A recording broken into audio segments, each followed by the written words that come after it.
Welcome back. Good day. We're back to AutoCAD class. I thank you very much for today's class. Uh, in our last class, we actually stopped here where we did the projection showing the end view, the plan, and the elevated view. So today we're going to continue with our class. Now we talked about how we drew the hole, right? But before we continue with this class, I hope you practice more, you learned more of the work we did. It was not that hectic. I believe you've gone to practice because all the things we've done in 2D, as we move on, we'll start to use the tools even in 3D. So let's continue. We have finished our drawing now. We've finished our drawing. We need to take it to paper. You know, most times people, especially those in civil, they draw in model and they dimension it in the model space. But for me, I do all my dimensioning in the layout, which is in the paper, right? I do all my dimensioning in the paper so that when I come back to my model space, you won't see the dimension. So there are some parameters we need to set before we go ahead to do our dimensioning. So the first thing I'm going to do, I'm coming to come to layout, right? I'll come to layout, click down where you have your model layout. Now, this is my paper. So this line is the boundary, right? Like, you know, when you are doing your drawing on paper, you first of all take your 10 mm as your boundary. So this line serves as the boundary of your drawing, the side lines that you draw on your paper. While this broken line you're seeing is the print area. Any of these drawings that go outside these broken lines will not appear in your drawing. So I'm going to click this. You click and drag just to spread so that you have in, you click, drag and place, but you should not exceed the broken line. Click, drag and place. Now my drawing is okay on the center. Now let's right click and deselect all. Now, if your drawing is not properly placed, right, from your 2D environment, you come down to your status bar and click on paper. It will turn it to model. Then you can zoom it by scrolling, or you use pan to move it to where you want, right? Place it properly. So let me reduce a little. Okay, now I'll shift it up, then right click, exit, then come out and click on model again on your status bar to change. If I don't want to go to the model or status bar, all I need to do is come within the broken line, double click, it will turn it to model for me. And when I'm done, I'll come outside and double click to turn it to paper. Now, first thing we're going to do, we are going to determine the font type. So we'll go to format, and first you click on text style. An interface will occur like this. Now you see font name, right? Like where for me, I prefer to use the Times New Roman. It depends on the establishment you're working. They decide the font type they use, right? Or you can decide the font type you want to use. I'll just click, I'm choosing Times New Roman, type TI, Times New Roman, okay. Then I'll apply. You can see the width factor, you can see the height. I'm not going to tamper with that. I'll close. Now, the next thing I'll do, I'll come back to format. I'll come to dimension style. I'll click that, an interface will come up like this. Now, I'll come to modify. Once I click on modify, an interface will occur like this. See lines. By default, AutoCAD, based on your workspace, try to give you your values to use, as in your arrow size, your line, to suit the size of your work. But what you need to know here If you come just below this, by your right, you see beyond dim line. This line, what this is telling you is, when you dimension this area beyond dimension line, it protrudes out. So let me just increase now. You see, if I take this to 2, enter, you see the line here have increased a little. Okay, let me increase further so that it will be more visible for you to see. Let me put 4. You see, that is extension beyond dim line. Now I'll take it back to 1. Doesn't need to be too long. Enter. Then offset from origin. When you are dimensioning your work, your dimension line must not touch your drawing itself. So now let me increase this. You look at the drawing, you see, let me take it to 4 again. Enter. You see there is a gap now between the drawing, right? Between the drawing. It's not supposed to be this far. It should just be close but not touching. So I'll take it back to the 0. Enter. So it's not touching. 0.6563, sorry. Then the next, from top you have line, then symbols, arrows and symbols. Now, yeah, you would have seen some drawings that doesn't really have this closed closed field arrowheads. This is where you can change that. If I click on this, say architect, see it has turned to lines, right? Oblique, okay, that's like the architect. Okay, let me say original like this. Therefore, for this class, we're going to be using closed arrow, closed field arrow, right? For multi-leader, we'll see the same closed field arrow. Arrow size, right? Now, let me just increase so that you see, if I put 8 here, you see the arrow size is very big. The AutoCAD try to adjust to suit your design. So, but let me leave it at 2.5, enter. I think I'll be okay with this. Now, we don't have to do anything here because too many adjustments can cause you challenge. Now let's come to the text. The text, right? The area of interest here is just below by your right.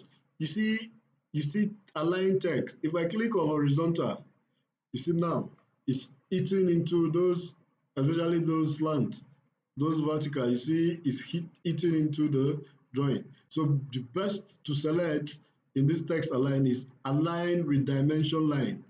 You click, then you come to vertical. Vertical should be above, while horizontal should be center. Now we come to fit. Best fit.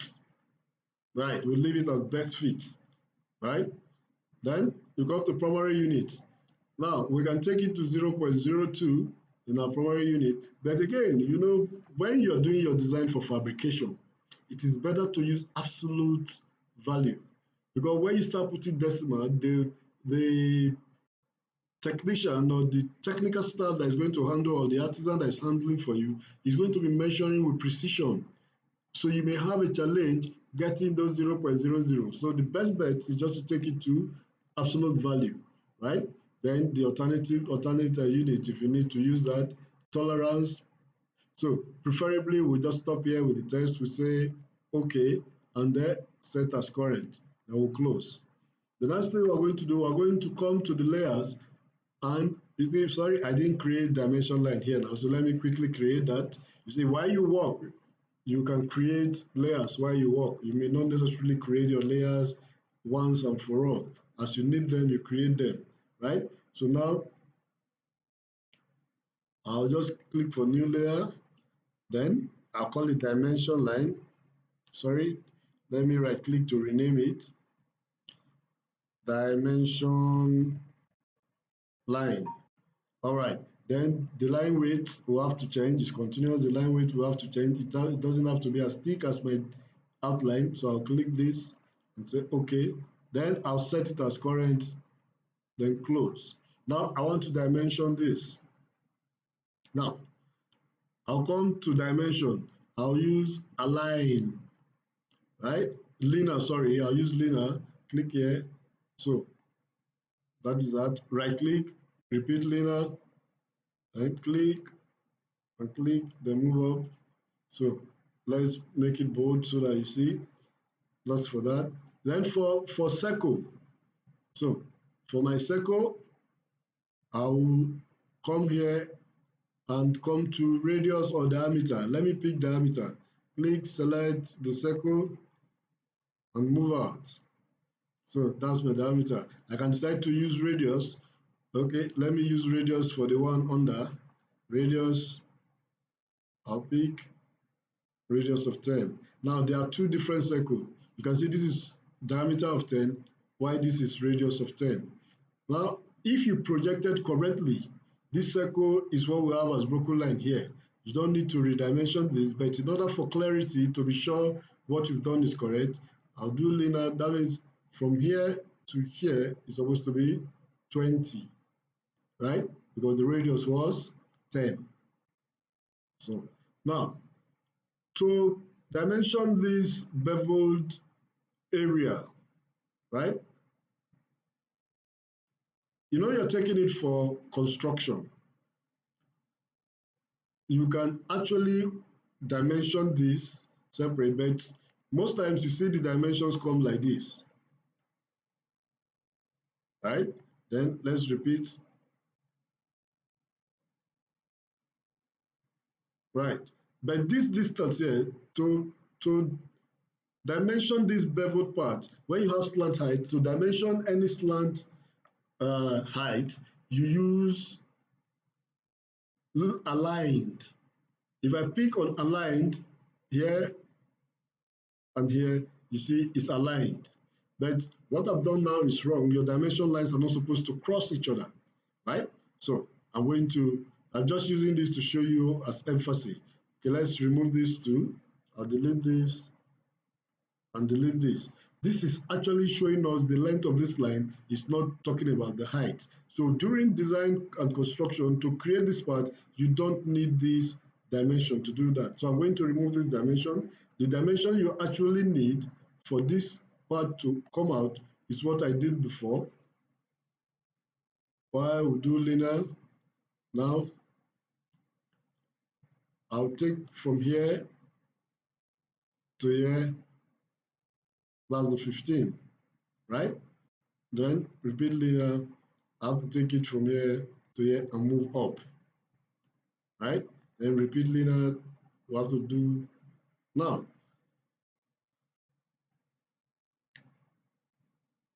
If I want to do continuous dimension, I can do it like this. First, I'll do linear from here to here, stop.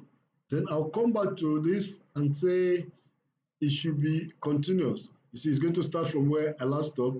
I'll click, see, I'm moving, moving, moving, enter. Now, sorry, let's move this away from here so that you see clearly what I've done. Now, you see, all I needed to do was to do the first dimension. After doing that, and I go back to select continuous, it will pick up from where I did my last dimension. Okay, let's see now. Let me click on that again, and let's see where to continue from. You see, it's continuing from where I stopped, right? So that's how you use the continuous if you need to do continuous dimension, right? Now, let's say you want to get an angle, right? Let me still use this to do that. Let's remove this for clarity. I want to dimension using angular, right? I'll click on this.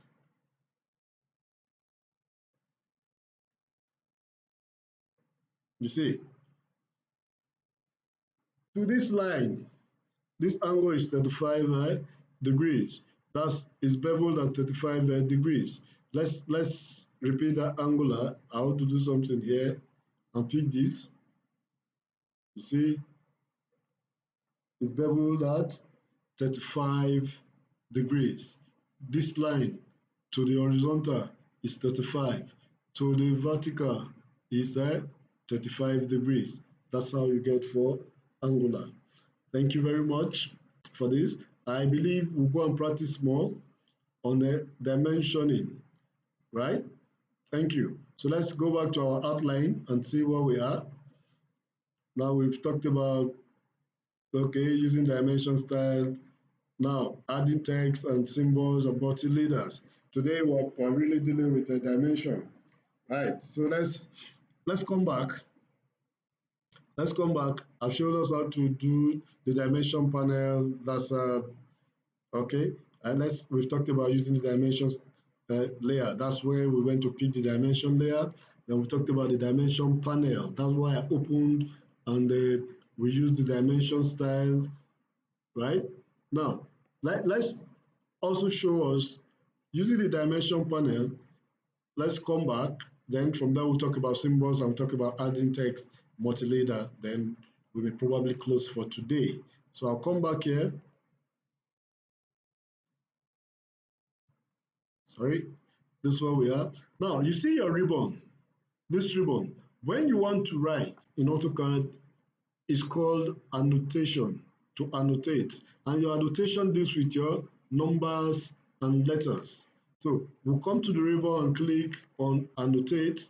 You can see this is dimension, your text area, right? And you have your what we call the multi-leader, right? Now, this multi-leader, when you want to talk about an area, you want to explain in your drawing, you want to lay more emphasis on a particular area, you can use your multi-leader to do that, right? You can use your multi-leader to do that. Like, let's see, this hole that was up here is the same thing that we have here, right? Now, let's say I want to talk about this hole, right? But before we use the multi-leader, we can also come to format, because we want to determine it. We'll come to multi-leader style, the multi-leader style. We'll click on multi-leader style. Click on multi-leader style, this interface will come up.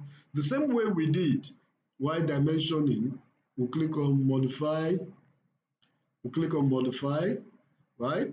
You can see uh, the general, that's a leader format. You see colors, you can actually change the color of the layer here. Let me change it to yellow. Guys, you see the line has changed. It's not too visible. Let's change it to more visible line, right? You can actually do that.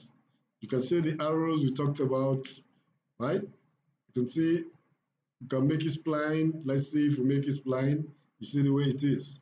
You can make it spline, right?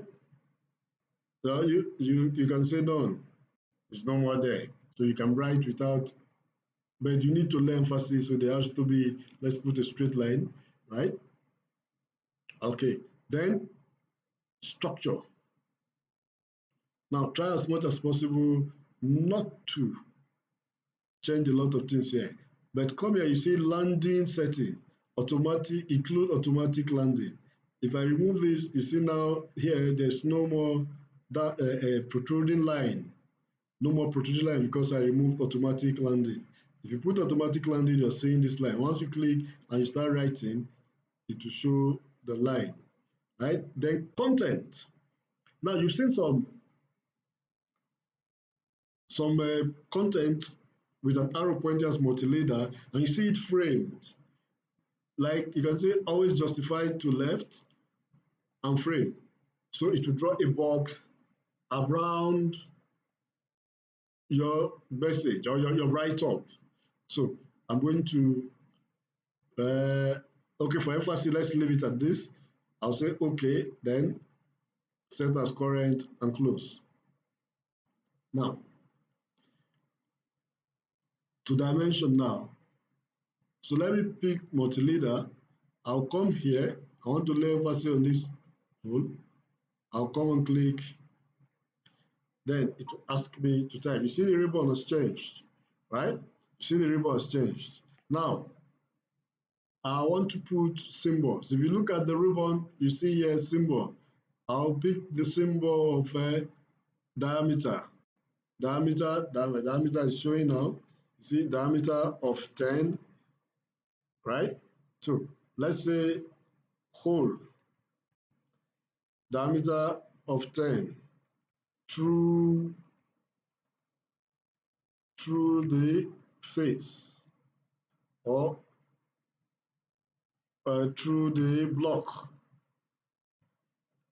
Once I'm done, I click out Wow, yeah, it's very small. So what do I do? If you look at the drawing, it's very small. What do I do? I need to increase the size, right? So let's come back to format, multileader style,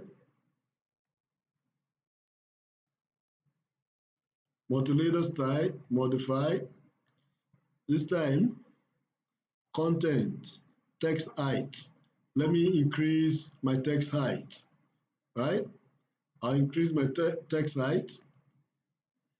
I'll increase it to 4. Enter. My text is big now. 400, right?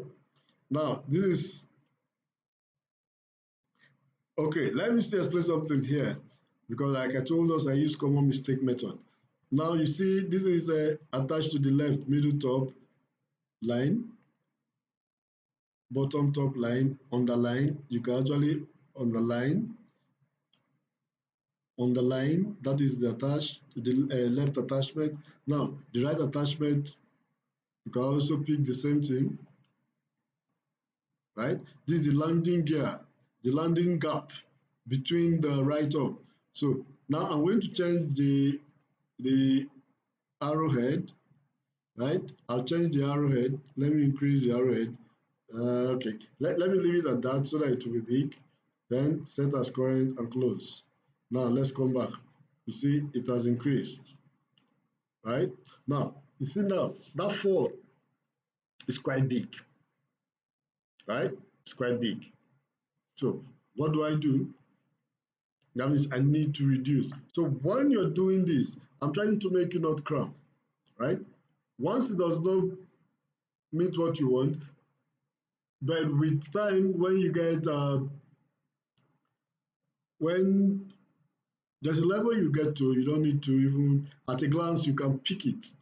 Now I'm going to use 2.5, right? Because if you look at our dimension, it was set by the software and it was at 2.5, right? So let me do this and see what it's going to give me now. Modify, right? I'll leave my arrowhead still okay for me. I'll come to content, right? I'll take it to 2.5. 2.5, enter. Okay, set as current and close. Now, that's reduced, so I can just drag, sorry, I'll pick from here and drag it to be probably under. Now I've laid emphasis on that. But you see, again, I actually put this to frame it.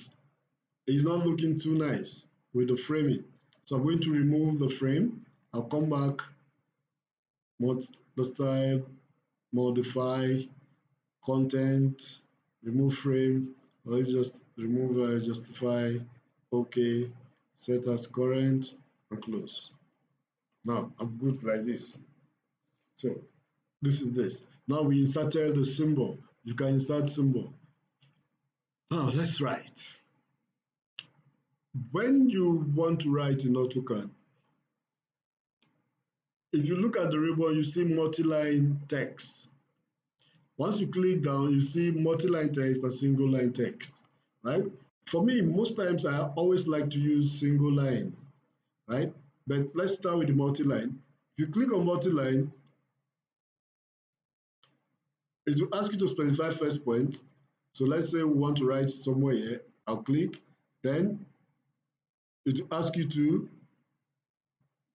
specify the other corner point, just like the way we're drawing box. You can just spread and click. Then it gives you room to write, right? So I'll just type, this is a practice class, right? When I'm done, I'll click out, that is it. Now, if I need to edit it, I'll just double click. So I'll say this is a practice class for 5 Future, let me use future mechanical engineers, right? Now, it's a one straight in. Once you're done, you're done. You can copy and paste. You can double click and edit, right? But you can only write in one place and that is it. Though, if you want to write horizontal, you want it to rotate, you can still rotate this, right click and probably just use rotate. You pick it from somewhere and turn to the direction you want. Or better still, at the beginning, you can decide that. Click on this multi-line, specify first corner. Once you click, you'll see in brackets, height, justifier, line space, rotate. I'll just type R, enter to rotate which degree. Let it be 90 degrees. Oh no, to be more visible, let's put 45 degrees. 45 degrees, enter. Now, you see, it's at 45 now. So let's start writing. Okay, this is, okay, I'll just type D plan. Let's zoom out so that you can see what I'm writing. That's plan. Once I'm done, I'm okay. I'll just click. I can move from here. Let's move it this way. Now that is for on your own. You can go and practice all those justification, height, and all that. Then for single line, if I click and come down to single line, I'll select single line. It's asking me to specify start point. I'll click under here. Then it's asking me to justify. That's the height. It's asking me to talk about the height, right? It's asking me to talk about the height. I'll leave it at height of 3, enter. Talking about the angle now, angle of rotation. Let me leave it at 0, enter. Now I can write. So I'll just call this elevation.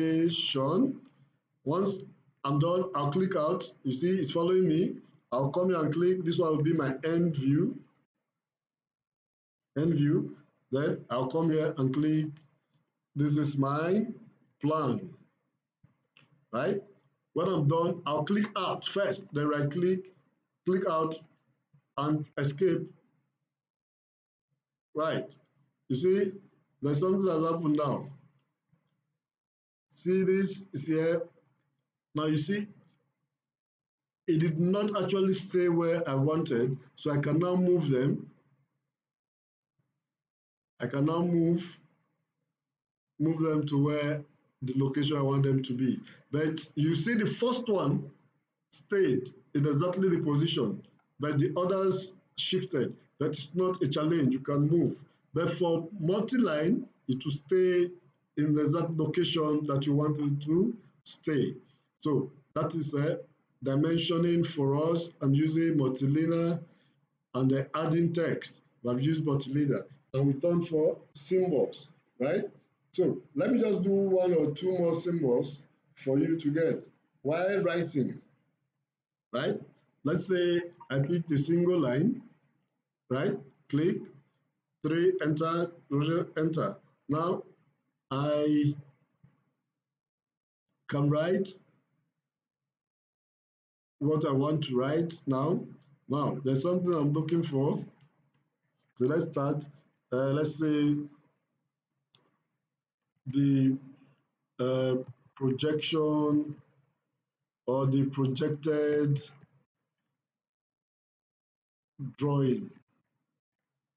Right. I'm done. Click. You can see once you right click, can change casing, edit setting, insert field. All right, let's try this. Insert field. You can see it's trying to give me option. Let's leave it at auto. Okay, it has probably inserted that field. Let's click out.